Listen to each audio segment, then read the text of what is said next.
আয়ুষ্মান ভারত কার্ডের জন্য বাড়িতে বাড়িতে ভেরিফাই ফর্ম এসেছে যাদের যাদের রেশন কার্ডের ক্যাটাগরি পিএইচএইচ, এসপিএইচএইচ এবং ডবল এএওয়াই রয়েছে সেই তাদের ক্ষেত্রেই। তবে এক্ষেত্রেও অনেকেরই এই ক্যাটাগরি রেশন কার্ড থাকা সত্ত্বেও ফর্ম এখনো আসেনি। কেন আসেনি? এই ফর্মের যে ফিল আপ পদ্ধতি আমি আগের ভিডিওতে আপনাদেরকে দেখিয়েছি।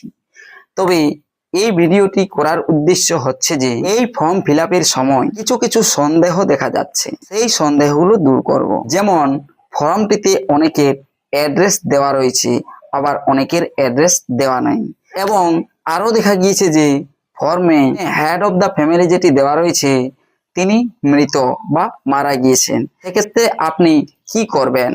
যাদের স্বাস্থ্যসাথী কার্ড নেই বা স্বাস্থ্যসাথী কার্ডের মধ্যে নাম নেই সেই তাদেরই বা কি করবেন? এখন আর একটা বিষয় লেখা রয়েছে ফর্মের মধ্যে অন্নপূর্ণা যোজনার লিস্ট থেকে বেনিফিশিয়ারি নেম ডিলিট হয়েছে কি না, সেক্ষেত্রে কি লিখবেন? এবং আরো দেখা গিয়েছে হয়তো যার বয়স কম বা বয়স বেশি 25 থেকে 60-এর মধ্যে অন্নপূর্ণার মধ্যে পড়ছে না, বা ছেলে আবেদনকারী, তাদের ক্ষেত্রে সেই অন্নপূর্ণার ফর্মে অন্নপূর্ণা যোজনার লিস্ট থেকে ডিলিট হয়েছে কিনা সেক্ষেত্রে কি লিখবেন, তা নিয়েই আজকের এই ভিডিওটি। তাই এই ভিডিওটি শেষ পর্যন্ত দেখুন। আর চ্যানেলটিতে যদি নতুন এসে থাকেন তবে অবশ্যই এই চ্যানেলটিকে সাবস্ক্রাইব করে রাখবেন। পাশে দেওয়া যে বেল আইকন বাটনটি রয়েছে সেটি অল করে দিবেন, যাতে পরবর্তীতে নতুন ভিডিও নোটিফিকেশন পেয়ে যান। আর যারা এই চ্যানেলটিকে সাবস্ক্রাইব করে রেখেছেন তাদেরকে অসংখ্য ধন্যবাদ। চলুন আজকের এই গুরুত্বপূর্ণ ভিডিওটি শুরু করা যাক।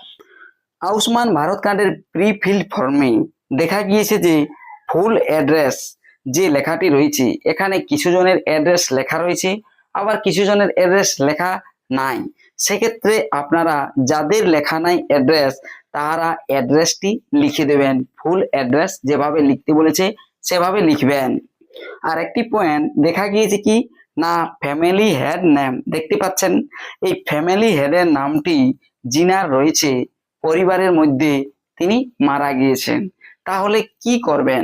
এক্ষেত্রে আমি আপনাদেরকে বলবো ফ্যামিলি হেডের যে নামটি ফর্মটাতে আছে সেই নামটিতে লাইন দিয়ে দেখুন, এইভাবে লাইন দিয়ে কেটে দিবেন। আর নিচটাতে যিনি ফ্যামিলি হেড এখন রয়েছেন বর্তমানে, অর্থাৎ যাকে আপনি চাইছেন যে ফ্যামিলি হেড দেব, সেই তার নামটি লিখে দিবেন। আরো কি না, দেখা গিয়েছে যে এইখানে যে অপশনগুলো রয়েছে এর মধ্যে লেখা রয়েছে দেখুন, beneficiary name deleted from Annapurna Yojana beneficiary list. Annapurna যোজনার লিস্ট থেকে এই যে বেনিফিশিয়ারি যার ফর্ম আপনি পূরণ করছেন তার নাম বাদ দেওয়া হয়েছে কি না।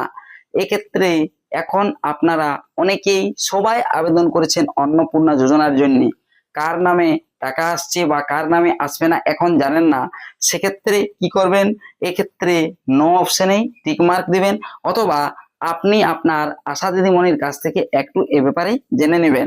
তবে ছেলেদের ক্ষেত্রেও এই ফর্মটি পূরণ করতে হচ্ছে আয়ুষ্মান ভারতের।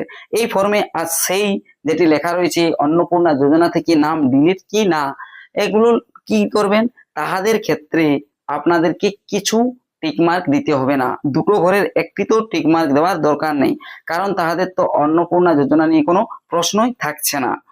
আর যাদের স্বাস্থ্যসাথী কার্ড নেই বা স্বাস্থ্যসাথী কার্ড থাকলেও ওই কার্ডের নাম নেই, তাদের ক্ষেত্রে ফর্মে স্বাস্থ্যসাথী কার্ডের নাম্বার দেওয়ার দরকার নেই, এবং সেক্ষেত্রে ওনার ওই আলাদা কোনো স্বাস্থ্যসাথী কার্ডের জেরক্সও দেওয়ার দরকার নেই।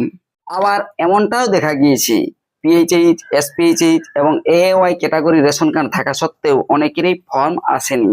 সেক্ষেত্রে তাহাদের ফর্ম আসবে, অপেক্ষা করুন।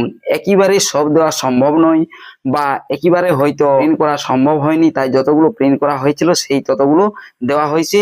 পরক্ষেত্রে আপনাদের ফর্ম আসবে, আপনারা পেয়ে যাবেন ফর্ম যাদের এই সব ক্যাটাগরি রেশন কার্ড রয়েছে এনএফএস এর মধ্যে।